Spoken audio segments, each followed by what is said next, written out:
Hari itu adalah hari yang bersejarah bagi Suraya. Pemuda itu membuat kretek arit merah untuk pertama kalinya. Hatinya begitu gembira ketika usaha lobinya pada PKI berhasil. Modal yang cukup besar dikucurkan untuknya.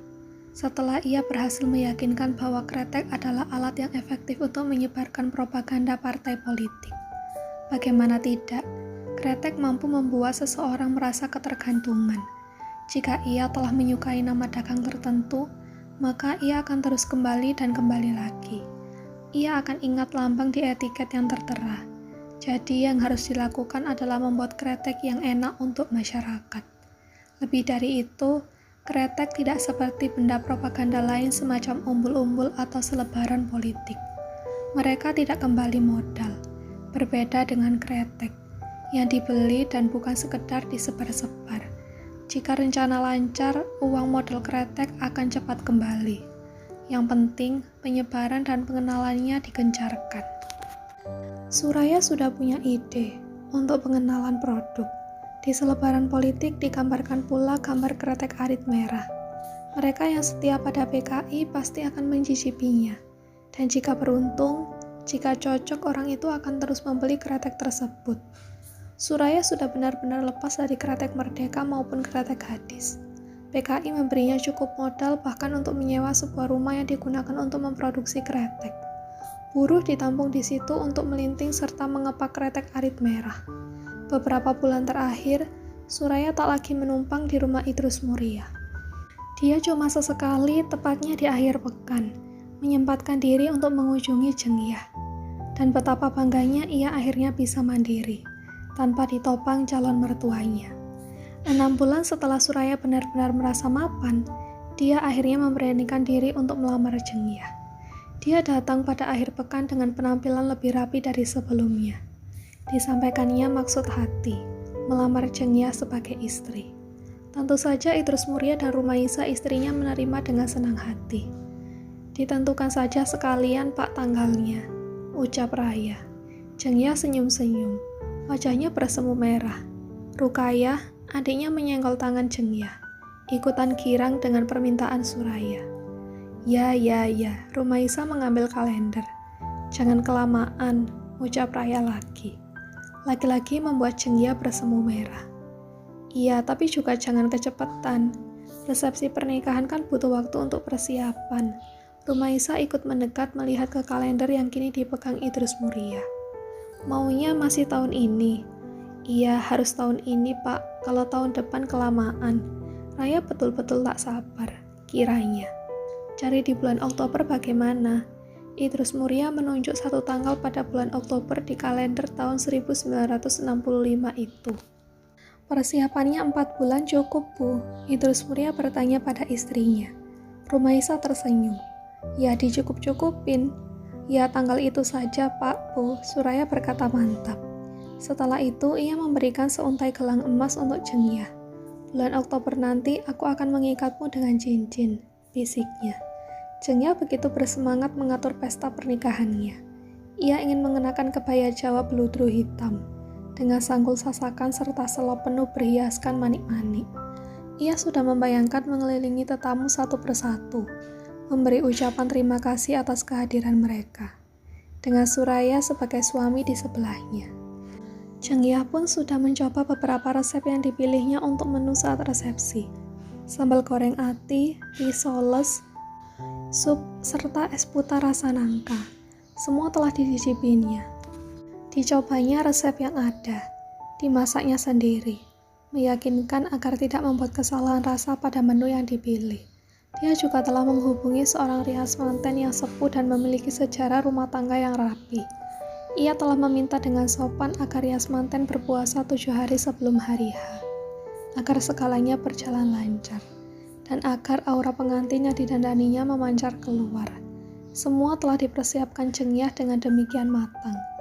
Jika saja rencana bukan tinggal rencana, jika saja tak pernah ada benci angkara, maka nama-nama berikut ini takkan pernah mati.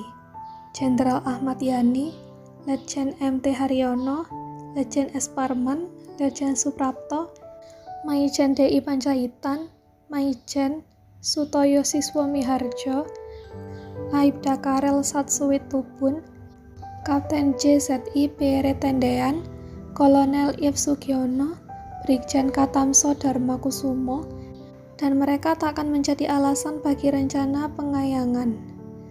Dan tak perlulah Suraya calon suami Jengyah pergi menyelamatkan diri sebab ia telah tersangkut erat dengan PKI. Sebab ia telah memproduksi kretek dengan nama dagang arit merah. Sebab kretek arit merah dimodali PKI. Dan kini takkan pupus rencana pernikahan sang gadis kretek. Malam setelah beberapa orang yang Suraya kenal terampung di Kali Pepe, Suraya menyadari hidupnya dalam bahaya. Diam-diam dia pergi menyelinap ke pabrik kretek arit merah yang kosong tanpa buruh satupun. Buruh-buruh itu pasti sudah lari berusaha menyelamatkan diri. Suraya mengambil setumpuk etiket yang masih utuh dan tersimpan di kantor pabrik. Lalu dibakarnya etiket itu. Ia tahu yang dilakukan mungkin sia-sia, mengingat kretek arit merah sudah lama beredar, yang berarti namanya juga beredar sebagai produsen. Suraya seperti orang gila, sementara ternyata di luar amarah sekumpulan orang makin membuncah. Mereka kini tak lagi diam-diam membantai yang terlibat PKI dan membuangnya ke Kali Pepe ketika subuh tiba, melainkan benar-benar menggedor-gedor pintu orang-orang yang sejak kemarin terlibat PKI. Tepat ketika Suraya hendak membakar sisa tembakau rajang yang masih tertata di pabrik arit merah. Ketika itulah ia melihat segerombolan orang yang marah itu menuju ke pabriknya dengan membawa obor. Suraya menyelinap keluar, memasuki kebun bambu demi menyelamatkan diri. Ia mencari jalan untuk pergi menemui Jengyah. Tetapi ketika tiba di sawah-sawah depan rumah Jengyah, beberapa orang yang membawa obor sedang menggedor-gedor rumah Jengyah. Dilihatnya Idrus Muria, calon mertuanya, membuka pintu dan orang yang membawa opor tersebut mendorong kasar tubuh lelaki parubaya tersebut. Suraya langsung urung. Dia memilih membenamkan diri ke dalam gundukan tanah basah sawah, lalu menyelinap pergi di antara lumpur yang memenuhi dirinya. Beruntunglah ia mengikuti kata hatinya untuk segera lari. Jika tidak, pasti ia sudah menjadi salah satu manusia yang mengambang di Kali Pepe. Sepanjang pelarian, ia tak berhenti memikirkan Jengyah dan pemandangan yang disaksikannya malam itu. Orang-orang mendobrak masuk dengan paksa hingga calon ayah mertuanya tersungkur jatuh. Itu pasti karena semua orang tahu, ia dulu pernah tinggal di situ dan ada hubungan khusus dengan gadis kretek. Betapa ingin ia meninggalkan selembar surat untuk kekasihnya, mewartakan keadaan dirinya. Tentu Jengyah kini tengah khawatir, pikirnya. Tapi ia tahu, itu bukanlah tindakan bijaksana. Hanya akan meninggalkan jejak baginya untuk dilacak sebelum akhirnya dibuang di Kali Pepe. Ia tak berpamitan dan menghilang begitu saja di telan bumi. Jengyah mendadak seperti merpati linglung yang kehilangan pasangannya. Kejadian itu hanya 3 minggu sebelum hari H pernikahan mereka. Suasana kota M demikian kelam. Orang mati mengambang di Kali Pepe akhir-akhir ini sering ditemui. Seolah penghuni kali itu bukan lagi ikan dan udang, melainkan manusia. Nama Jengyah ikut terbawa-bawa, sebab sebuah kebetulan yang konyol mengiringnya. Ketika TNI tidak cuma mengopok-ngopok markas PKI, tetapi juga menarik paksa orang-orang yang jelas mata terlibat PKI, termasuk menyambangi percetakan tempat PKI biasa memesan cetakan tulisan propaganda, yang tepatnya sama dengan percetakan etiket kretek arit merah. Yang juga sama tempatnya dengan percetakan undangan pernikahan Suraya dan Dasia. Tak lain tak bukan percetakan milik Pak Mloyo. Suraya sengaja memesankan di situ sebab ia telah kenal baik dengan Pak Mloyo, sehingga bisa mendapatkan potongan harga spesial. Sesaat Suraya memikirkan bagaimana nasib Pak Mloyo. Jikapun selamat, itu adalah keajaiban. Tapi bisa jadi ia telah menjadi manusia yang dibuang sembarangan di Kali Pepe. Mungkin pula sebenarnya Suraya telah melihat bangkainya di Kali Pepe tempo hari, tetapi tak mengenalinya. Atau bangkai Pak Mloyo telah tertumpuk di bawah begitu banyak bangkai manusia lainnya. Sore itu juga, TNI langsung menyerbu rumah Idrus Muria bersama segerombolan orang yang mendukung penggayangan PKI. Mereka menangkap Jengyah dan Idrus Muria pada malam ketika Suraya terpaksa menyebur di lumpur sawah demi menyelamatkan dirinya. Jengyah ditangkap atas hubungan cintanya dengan Suraya. Idrus Muria ditangkap sebagai orang tua yang merestui hubungan cinta putrinya dengan seorang komunis. Mereka menyebar sekarung undangan pernikahan Jengyah ke muka gadis itu. sebagai bukti nyata keterlibatannya dengan komunis. Zheng Ya tak bisa mengelak meski ia betul-betul tak pernah menjejakkan kakinya ke markas PKI di kota M. Sedangkan Idrus Muria, urusannya jadi makin panjang ketika diketahui ia memproduksi kretek Merdeka, yang kertas papiernya berkelir merah, warna yang identik dengan PKI, serta darah jenderal-jenderal yang menjadi korban G30S PKI. Idrus Muria tak pernah menyangka, mimpi buruk yang dikuburnya dalam sebuah kotak bernama penjajahan Jepang kini terulang lagi di usianya yang senja. Ia disiksa dengan cara yang menjadi kunci atas kotak ingatan bernama penjajahan Jepang 20 tahun yang lalu. Ayah dan putrinya Idrus Muria dan Zheng Ya berubah keberuntungannya ketika dalam tahanan. Saat mereka mengetahui bahwa Zheng Ya adalah gadis kretek dari kretek Cap Gadis, perempuan yang punya ludah semanis loro mendut. Ketika itu seorang pemuda gagah, termasuk salah satu lelaki berseragam yang menangkap Zheng Ya dan Idrus Muria muncul. Ia tak biasanya di situ. Hari itu sangat kebetulan ia ada. Ia mengamati wajah-wajah tawanan, dan mereka memanggilnya Sersan. Pandangan Sersan muda itu bertumpuk pada wajah Zheng Ya. Ia menyuruhnya membawa gadis itu ke ruang interogasi. Zheng Ya telah siap untuk mati, pasrah apapun yang akan dilakukan pada dirinya. Ia telah melepas segala keduniawian dan ketakutan. Tetapi ketika itu Sersan muda tersebut menyuruhnya memandang wajahnya. "Kamu ingat aku?" tanyanya.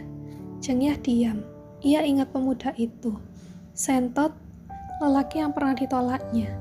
Putra pemilik kretek Bukit Kelapa yang pernah mencoba melamarnya. Ia ternyata kini masuk TNI. "Kamu PKI?"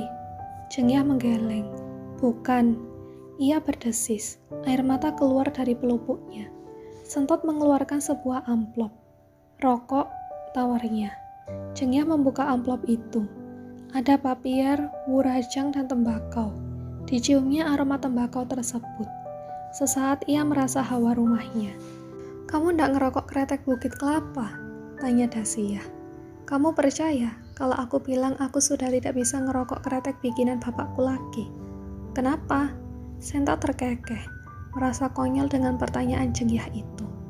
"Hari ketika aku melamarmu adalah ketika bapakmu menyuguhkan tingwe yang dibilangnya dilinting olehmu. Memang, aku melinting selama beberapa hari. Isinya diambil dari sarimbako yang menempel di tanganku, lalu dicampur dengan wurajangan dan serintil. Lalu kulinting sendiri, dan dengan ludahku kurekatkan papiernya. Nah, sejak itu aku tak bisa merokok yang lain." Zheng Ya tak percaya dengan apa yang didengarnya. "Maksudnya?" "Aku tahu tingwe bikinanmu tidak bisa didapatkan di mana-mana kecuali darimu sendiri. Tapi aku berusaha membohongi lidahku dengan melinting sendiri kretek yang kuisap, sambil berharap rasanya sama dengan yang kucicipi ketika itu." Zheng Ya tersenyum ketika mendengar jawaban Sentot. Dibukanya amplop itu, dan dilintingnya sebatang kretek tingwe. Direkatnya papier itu dengan air ludahnya. "Untuk mengobati kangenmu." Zheng Ya menyodorkan tingwe itu ke Sentot. Sentot tersenyum menerimanya. Keretan dinyalakan, segera membakar ujung tingwe tersebut.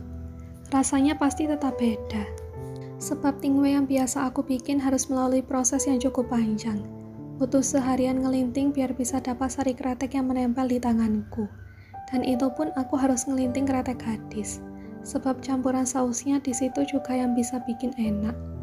Ya, beda, tapi cukup untuk mengobati kangenku pada kretek ini. Zheng Ya membiarkan Sentot mengisap kretek itu, tak mengganggunya. Lalu ketika akhirnya kretek tingwe itu harus mati, Sentot berkata, "Seandainya saja kamu mau kupersunting waktu itu, kamu tak akan di sini. Aku tahu, kamu menyesal." "Tidak, sebab aku punya cinta," jawab Zheng Ya. "Oh iya, cintanya sekarang jadi buronan ya? Yang bikin kretek arit merah itu kan? Cintamu." Mata Zheng Ya segera digenangi sungai. "Aku percaya," tiba-tiba Sentot berkata. "Percaya apa?" Zheng Ya bingung. "Percaya kamu bukan PKI. Kamu cuma gadis kasmaran yang sedang sial. Aku akan membantumu keluar dari sini. Turuti saja kata-kataku ya." Zheng Ya melongo sejenak, tak percaya. Lalu ia mengangguk mantap. Sejak itu, Sersan Sentot mengenalkan Zheng Ya sebagai gadis kretek kepada rekan sejawatnya. Ia melinting beberapa tingwe untuk para TNI. Dijelaskannya pula bahwa Kretek Merdeka tak ada hubungannya dengan PKI. Ia adalah kretek yang telah berdiri bertahunan lalu, demi menghormati Soekarno yang mengumandangkan kemerdekaan. Sedang warna merah yang dipilih untuk papiernya adalah adaptasi dari salah satu warna sangsaka merah putih, yang berarti berani. Demikianlah konsep Kretek Merdeka, yang memang diperuntukkan mengobarkan semangat keberanian rakyat dan kebebasan dari penjajah. Ajaib, tepat sehari sebelum hari H pernikahan Zheng-Ya dengan Suraya, ia dan Idrus Muria dibebaskan. Padahal diam-diam Rukaya, adik Zheng-Ya, telah bolak-balik ke Kali Pepe demi melihat apakah ada jasad ayah dan Mbak Yunya yang mengambang sebab menjelma menjadi manusia penghuni kali tersebut. Kebebasan Idrus Muria diisyaratkan agar ia tak lagi memproduksi Kretek Merdeka. Meski kretek gadis masih tetap boleh diproduksi, sedang Zheng-Ya diisyaratkan agar mengubur dalam-dalam nama Suraya. Tak pernah kenal sebelumnya hingga tak pernah ada hubungan apa-apa, terlebih hubungan cinta. Ketika mereka dibebaskan, mereka berpesan agar tak menyia-nyiakan anugerah sebagai gadis kretek, si titisan Roro Mendut. Zheng-Ya mungkin bisa saja terbebas dari segala tuduhan keterlibatannya dengan komunis, dan dia memang telah kembali pulang dan meraih kemerdekaannya. Tetapi tepat ketika ia menjejakkan kaki keluar tahanan, adalah saat ketika ia menemukan hatinya yang tadi bara telah dibekukan. Cintanya dikubur ancaman. Tentu saja, rencana pernikahan cuma tinggal angan-angan. Zheng-Ya sudah tahu, ia dan Suraya tak bisa bersatu. Yang paling menyakitkan adalah semua itu belum seberapa. Sebab Zheng-Ya masih belum mendapat kepastian apakah lelaki yang kini dieksilkan dari kehidupannya masih hidup atau sudah mati. Idrus Muria yang sekali lagi memperoleh kebebasannya setelah 2 kali ditahan dalam hidupnya, pun tak sebahagia layaknya peraih kemerdekaan. Ia tak lagi muda, berbeda dengan 20 tahun lalu, ketika ia kembali dari tawanan Jepang. Ketika itu ia masih muda, dan punya 1000 alasan untuk memulai kembali membangun puing-puing yang dihancurkan Jepang. Tapi tidak kali ini. Ia terlampau lelah untuk terlalu bersemangat. Sudah untung dia masih bisa bernafas untuk bersyukur. Tetapi ia tak punya lagi sisa kekuatan untuk membangun sesuatu yang baru. Kretek Merdeka adalah hidupnya selama puluhan tahun. Dan kini kretek itu dibredel untuk alasan yang menurutnya konyol. Sedikit demi sedikit, kesehatan lelaki itu pun menurun. Ia menangis setiap kali melihat etiket Kretek Merdeka yang masih tenggorok di rumahnya. Menunggu ditempel pada selubung kemasan kretek sebelumnya akhirnya dijual luas. Istrinya Rumaisa terpaksa harus menyimpan etiket-etiket itu hanya untuk mempertahankan kewarasan suaminya. Dan meskipun kretek gadis masih boleh diproduksi dan diperjualbelikan, toh selama berbulan-bulan tidak pernah benar-benar ada kegiatan produksi. Pertama, situasi politik yang tak mendukung, membuat orang tahu-tahu hilang sebagai manusia yang mati mengambang di Kali Pepe. Kedua, kretek bukanlah pilihan utama orang-orang yang berusaha menyelamatkan diri sendiri. Bahkan untuk mereka yang benar-benar tak terlibat tetapi khawatir dilibatkan. Ketiga, keluarga besar Idrus Muria memang sedang berhibernasi, mengambil jalan bijak untuk tak melakukan apapun dan bertahan hidup dengan membobol simpanan mereka untuk kebutuhan sehari-hari. Lelaki itu Suraya, di balik lebat jenggot dan pakaian kumalnya, tersimpan ketakutan yang amat sangat. Ia sudah melihat kawan yang biasa ia jumpai di markas PKI di kota M mengambang sebagai sisa manusia di Kali Pepe. Ia memutuskan untuk pergi sejauh-jauhnya, menjauh dari Zheng-Ya bahkan tanpa sepucuk surat pun. Ia cuma ingin pergi dan tak melibatkan Zheng-Ya agar gadis terkasihnya itu bisa tetap hidup. Ketika ia lelah berlari dan rindu akan Zheng-Ya, hidungnya membawanya ke sebuah tempat yang terus mengingatkannya akan kekasihnya. Gudang tumpukan tembakau. Dia ambilnya sejumput tembakau yang tertumpuk berjajar ke atas. Ia ingat bagaimana Zheng-Ya pernah mengajarinya cara mengenali tembakau yang bagus dan yang jelek. Matamu boleh saja buta, tetapi hidung dan indera perabamu harus bekerja sama, ucap Zheng-Ya ketika itu. Suraya ingat bagaimana Zheng-Ya menutup matanya ketika tangannya yang liat menarik segenggam tembakau dan membawanya ke puncak hidungnya. Ia menghirup wangi tembakau itu. Suraya pun kini melakukan hal yang sama. Aroma tembakau yang menguar di puncuk nostrilnya seolah membawa gadis kreteknya di depannya. Ia hampir bisa menyentuh gadis itu, yang seraya hadir ketika pintu gudang terbuka. Sosoknya meliuk menggodanya dengan bahasa tubuh yang gemulai. Suraya memicingkan mata ke arah pintu gudang yang terbuka sehingga terang yang mengelilingi siluet sosok itu membuat silau pandangannya. Pemuda itu keluar dari persembunyian, dan ia yakin Jengyah si pemilik siluet tubuh itu. Jengyah kekasihnya datang, berhasil menemukannya. Tapi ketika silau itu hilang, ia melihat sosok lain. Perempuan itu bukan Jengyah. "Kamu siapa?" Gadis itu gadis yang bukan si gadis kretek itu, menegurnya dengan nada suara ketakutan. Suraya menatap nanar ke arah gadis itu. Ada sedikit penyesalan, kenapa dia bukan Jengyah. "Pur siapa?"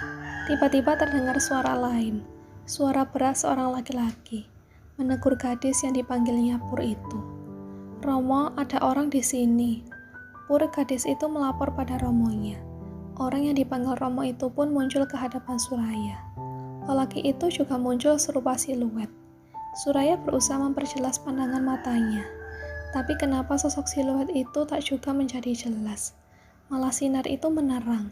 Suraya pingsan. Ketika sadar, Suraya berada di sebuah kamar. Terlihat jelas wajah seorang gadis yang tadi dipanggil Pur dan lelaki yang dipanggilnya Romo oleh Pur. Suraya menajamkan ingatan. Sebab beberapa bulan lalu ia pernah bertemu gadis itu di kota M. Jengyah ketika itu mengenalkannya sebagai putri dari pesaing kretek merdeka dan kretek gadis. Dia adalah Purwanti, putri pertama Pak Jagat, pemilik kretek proklamasi dan kretek Jagat. Sedang lelaki yang sejak tadi dipanggil sebagai Romo, tentu saja dialah Pak Jagat. Rasa kasihan membuat Pak Jagat memutuskan untuk menolong Suraya. Sebab Pak Jagat miris melihat sisa manusia yang mengambang di Kali Pepe sebelum ia akhirnya memutuskan benar-benar pindah dan menetap di Kudus. Diperbolehkannya pemuda itu untuk tetap tinggal di pabriknya. Awalnya cuma sebagai penjaga, lalu sebagai buruh giling, melinting kretek Jagat. Selanjutnya ia menjadi pengawas, yang kemudian dengan mudah posisi orang kepercayaan didapatinya. Pak Jagat segera menyukai Suraya, sebab pemuda itu tahu banyak tentang kretek. Purwanti, perempuan yang usianya lebih muda ketimbang Jengyah, sedikit banyak mengingatkannya pada Jengyah. Dia memang tidak memiliki hasrat terhadap kretek sebesar Jengyah kekasihnya. Tetapi fakta bahwa perempuan itu adalah anak dari juragan kretek tak bisa menutup mata Suraya akan rindunya yang mendalam pada Jengyah. Senyatanya, tak ada niat Suraya untuk mencuri hati Purwanti. Tapi gadis itu tanpa sadar telah menitipkan hatinya pada Suraya. Ia menyukai betapa pemuda itu bekerja keras. Purwanti adalah anak pertama dari 5 bersaudara. Keempat adiknya, 2 perempuan dan 2 lainnya laki-laki. Yang laki-laki masih sangat kecil, tak bisa membantu apa-apa soal kretek. Jadi ketika Suraya hadir, Purwanti senang sebab ayahnya tiba-tiba punya seseorang yang bisa diandalkan untuk mengerjakan ini itu urusan kretek. Dirinya sendiri meski seumur hidup dibesarkan oleh kretek, dan tahu hal-hal tentang kretek, tapi ia tak memiliki kemampuan mendalam tentang kretek. Suraya yang terlalu sering terlihat di depan mata Purwanti, membuat Purwanti tak mampu lagi mengalihkan pandangannya dari pemuda itu. Lama-kelamaan, taulah ia mengapa Jengyah yang dikenalkan di kota M kepincut Mas Raya. Demikian Pur memanggilnya. Ketika Raya menceritakan segala hal tentang rindunya pada Jengyah, dan betapa ia khawatir akan keadaan Jengyah, Purwanti awalnya mendengarkan dengan baik, hingga suatu hari ia menjawab demikian. "Aku sudah hafal segala ceritamu, sekarang diam sebab aku sudah bosan, dan tak ingin mendengar lagi sampai kapanpun sebab meskipun aku mau, aku tak akan pernah bisa bercerita padamu tentang lelaki yang telah ku jatuh cintai. Pur, maaf kalau aku merasa demikian, tapi kamu bisa cerita apa saja padaku." "Nggak bisa." "Kenapa tidak? Cerita saja." Suraya tersenyum, memandangi wajah Purwanti. Lidah gadis itu keluh, tak sepatah kata pun keluar, tapi matanya berbicara. Pur menatap wajah Suraya sambil menahan tangis. 2 detik kemudian gadis itu berbalik pergi. Ketika itulah Suraya tahu, gadis itu telah jatuh cinta padanya. Suraya adalah pemuda yang tahu cara bersikap, termasuk bagaimana menjaga perasaan Pur, anak dari juragannya. Suraya tak lagi pernah menyebut-nyebut nama Jengyah. Ia lebih suka menyimpan sendiri perasaan rindunya pada Jengyah. Awalnya, ia hanya ingin hubungannya dengan Purwanti membaik, tapi lama-kelamaan, Pur melihat ini sebagai lampu hijau baginya untuk mencuri hati Suraya. Lelaki mana yang takkan lulus jika tiap hari dengan sikap manja Purwanti mampu memberi perhatian yang diidamkan Suraya. Pemuda itu mulai membanding-bandingkan dan menimbang-nimbang antara kekasihnya yang nun jauh di sana, dengan gadis manja di hadapannya yang demikian tergila-gila padanya.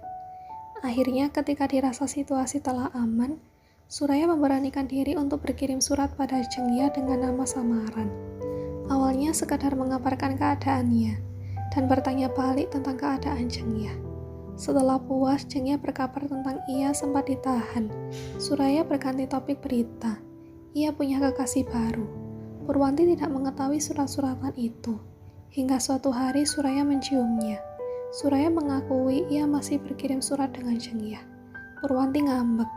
Itu sudah bisa ditebak. Gadis itu memang masih labil dan akan menghadapi masalah-masalahnya dengan emosi yang didahulukan. Purwanti akhirnya menyuruh Suraya untuk memilih, dirinya atau Cengya. Hari ketika Suraya ditantang untuk memilih oleh Purwanti adalah hari ketika Pak Cakat memanggilnya sebagai laki-laki, bukan sebagai anak buahnya. Suraya seperti merasa dejavu. Segala pertanyaan tentang keseriusannya pada putri seorang ayah kembali dilontarkan untuknya. Ia seperti merasa berada di awang-awang mendengar segala ucapan Pak Cakat yang nyaris sama dengan ucapan Idrus Muria beberapa bulan lalu. Ia pun ternyata masih menyimpan hasrat yang sama, ingin memiliki nama dagang kretek sendiri, sehingga tidak sepenuhnya bergantung pada mertuanya. Atau setidaknya tidak dianggap sebagai tukang numpang hidup dari mertuanya. Ia tak ingin berdiri di bawah bayang-bayang calon mertuanya yang kaya. Suraya tak pernah tahu, segala kemampuan dan pengetahuan akan kretek bisa membuatnya berada di posisi tawar yang berharga. Ia seharusnya berterima kasih pada Cengya dan Idrus Muria yang telah mengajarinya banyak hal. Suraya berhasil membuat kesepakatan sebagai mitra kerja sejajar dengan Pak Cakat, sehingga nama Kretek Cakat bermutasi menjadi Kretek Cakat Raya. Satu hal lagi yang tak ketinggalan paling penting, Pak Cakat dengan segala pengaruhnya sebagai pemilik kretek yang namanya mulai mencuat naik, ia punya cukup banyak uang untuk menyingkirkan tanda OT dari KTP Suraya. 2 huruf yang menunjukkan bahwa si pemegang KTP tersebut pernah terlibat organisasi terlarang. Tentu saja, bagi Pak Cakat hal ini sangatlah penting. Pemuda itu akan segera menikahi Purwanti putrinya. Jika OT tertempel di KTP Suraya, maka nama keluarganya dan nama Kretek Cakat pasti akan terbawa-bawa. Imbasnya tak sedikit, bisa-bisa ia gulung tikar. Maka ketika persembunyiannya Suraya mulai tercium, Pak Cakat dengan sikap menutup mulut orang-orang yang hendak menyeret calon menantunya. Ibarat lakban, uang yang ditempelkan ke mulut orang-orang itu mampu menempel sedemikian rekas sehingga Suraya bisa menjalani kehidupan layaknya orang kebanyakan. Sungguh, ia bujangan bajingan yang beruntung.